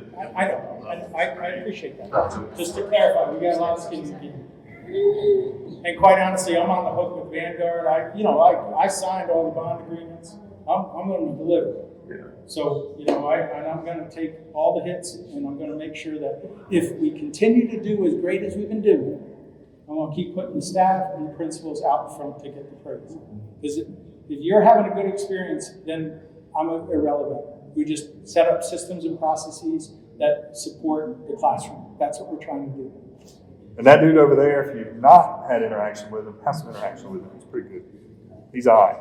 All right, so feel free to email me if your thoughts on the focus group question, but I do think that it's easier for parents if there's just a little longer. Oh, great. I just wanted to answer that. If you don't have access to your teacher's emails, you can find all their emails on PowerSchool. If your child does not have a PowerSchool, then you should find it now and ask Superior Board instead of it. Yeah, so we covered that. So we talked about needing PowerSchool instruction for new parents as onboarding. Yep. Because until you know how to use it, we need an onboarding. You don't know what to do. Right? You don't know how to get connected. Almost like a join-up meeting. All right. Right? So And teachers aren't emailing parents. let me wholeheartly thank you, all the staff and families that are here. Thank you for coming out. Thank you for your time, your engagement with Green, and feel free to reach out to us. Take those cards with you, and all we want to do is do a great job and prepare them. If you look on our website, we have the powered video up there. What Green is trying to do is to promote a complex, diverse workforce. If all the kids come in unequal, And if we do our job right, they're going to read even more on email, excited about their interest and what they're excited to learn about. So we really try to do a measurement that's personalized. So please continue to reach out if you have questions.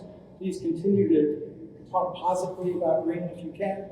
And if not, please let us know what we can do to help make you feel more comfortable and continue to earn your support for what we're doing. So thank you all for coming out. I hope you all have a wonderful evening.